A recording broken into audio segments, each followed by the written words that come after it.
Hello, this is John from MITx here again with some advice on how to use Zoom meeting in your classroom. Today I'm going to talk to you about setting some controls that you might be interested in or looking for.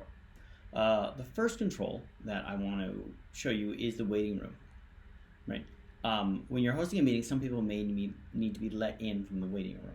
So I'm going to join here from another device.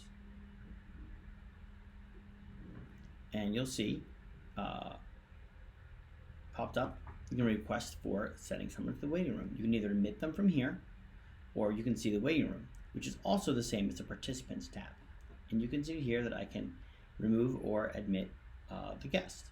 And I'm going to admit, and there you go, they're in. Now, from here, there's a few more things that you can do. Right? We can invite new participants, or we can mute or unmute all of them.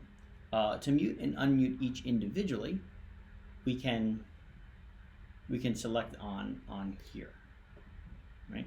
Mute and unmute if their voice option is enabled. To access more controls, you can do that by pressing the More button down at the bottom. Now here, we can mute participants on entry, allow them to mute and unmute themselves, play enter exit chime, allow participants to rename themselves, or lock meetings when no one else can come. Now, if we're not allowing students to mute and unmute themselves and we still want to have some access, how do we do that?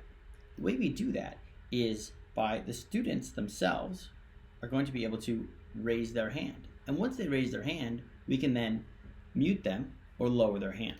There are a few other options that the students have availability to, or participants, or even yourself.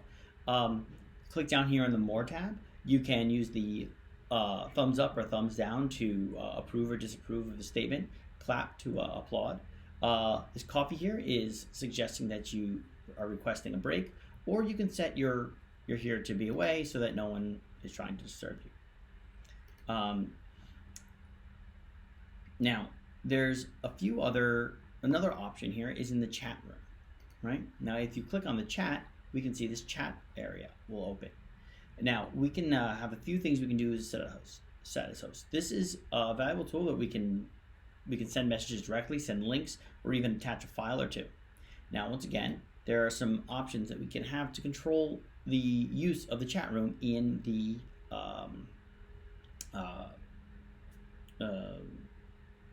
session.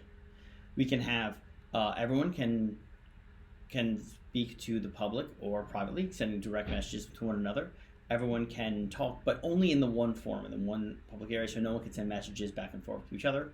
There's also an option where only the host is able to send out messages, or you can turn the chat off entirely. The next place that you can have control as a host is when you're sharing screen, and I've had a lot of requests for that. Now, if you click the sharing screen, one of the tricks to this is that the options are only there when you need them, right? So we have to go to share screen. I'm just going to share a whiteboard here. Now, you see these controls where I can draw, and our students can also draw as well if they need to. But once again, we're gonna look here is having this More option. Now, in this More option, you can see here that there are disable attendee annotations so that the attendees to the meeting can't write on the screen. There's also the option to show the names of the annotators. And that way that the names of the annotators will be available just for a few seconds after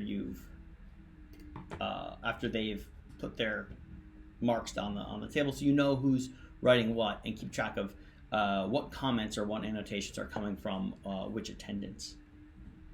All right. Great. Well, thank you very much for listening. I hope a few of these settings can help you feel more comfortable about controlling the meetings for your class or your meeting or however you use it. Thanks for watching.